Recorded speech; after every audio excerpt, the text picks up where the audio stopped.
Despite all of the changes that have occurred with recruiting over the past few years, summer football camps can still be vital when trying to unearth diamonds in the rough, and South Carolina believes they've done just that with their new linebacker commit in Fred Johnson. You are Locked On Gamecocks, your daily podcast on the South Carolina Gamecocks, part of the Locked On Podcast Network, your team every day. Hello, Gamecock Nation, and welcome to this special commitment reaction edition of the Locked On Gamecocks podcast, where we cover your South Carolina Gamecocks every single day. I'm Andrew Lyon, the host of this podcast, and also a staff writer for Gamecocks Digest over on SI.com. Thank y'all for making us your first listen or watch here today. We're free and available both on YouTube and wherever you get your audio podcasts daily. The South Carolina Gamecocks have been looking to get more prospects on the defensive side of the ball, considering all the success that they have seen on the offensive end.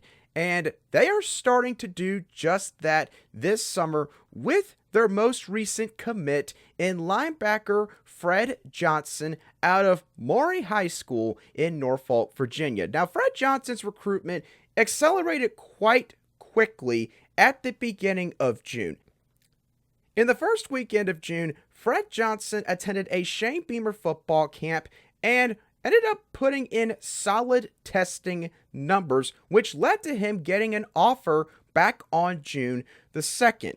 After he got that offer, Fred Johnson subsequently scheduled an official visit with South Carolina for the following weekend. And then once all that took place, on June the 12th, the Monday after his official visit, Fred Johnson announced that he was going to eventually end up committing, and when he ended up doing that, Gamecock fans, and I believe people that have covered the team, felt like it was only a matter of time before he ended up in the fold, and that is what happened earlier today.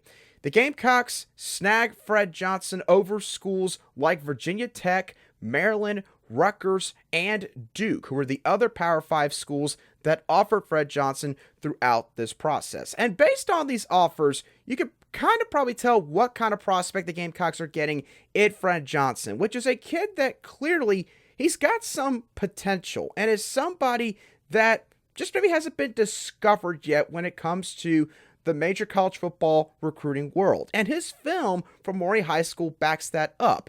From an athleticism standpoint, Johnson moves really well for his size, both as a downhill linebacker and when he's running sideline to sideline.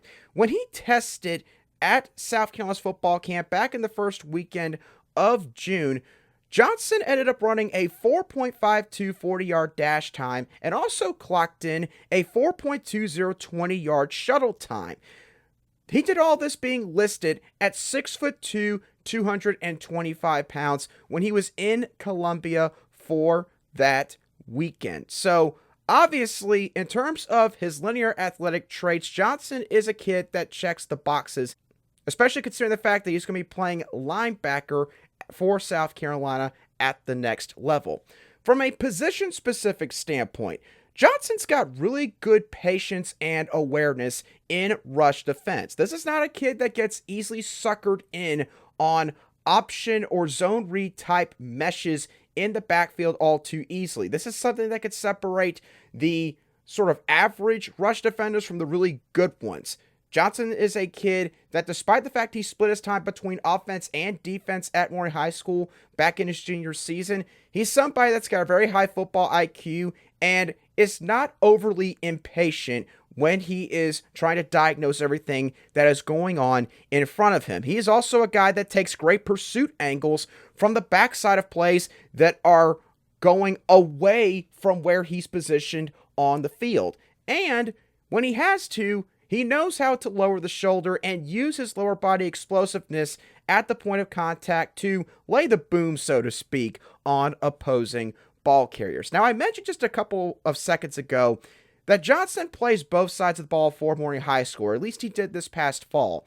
And because of this, we were able to see some other traits from Fred Johnson when watching his film. Johnson, playing receiver, clearly has good footwork, and that footwork is certainly going to translate over to the linebacker position, where you've got to not only think, but move on your feet very quickly when you're out there on the field. Johnson also has really good ball skills because he made some catches in traffic. He ended up taking contact after some of the catches that he had at wide receiver for Maury High School this past season, and the ball wasn't just easily jarred out. Johnson made a plethora of plays that were pretty difficult, again, for somebody that is a two-way player and doing what he does at the high school level right now. So when combining all of these things together, Johnson, in my opinion, is a really good find for Clayton White and this defensive coaching staff. He might not get the fanfare that a guy like Wendell Gregory gets at linebacker, maybe like a guy in Braden Lee gets at cornerback, because he doesn't, again, have the offer sheet that those guys have. But Johnson is an example of why summer football camps are still really important when it comes to the recruiting operations for major college football programs. Because again, in this day and age, you see more and more teams now than ever before just going out to the transfer portal, going to the junior college ranks to get some of the other players that they need in order to fill out their depth chart. And because of this, the value of high school football prospects, especially those that are sort of on the bubble when it comes to their offer sheet between being a group of 5 player and a power 5 player, has never been lower. Summer camps have never been valued at a much lower degree than they probably are right now. But that's not the way that Shane Beamer and South Carolina's football staff operates, and it's a good thing that they still value these camp days, because otherwise they might have never discovered Fred Johnson.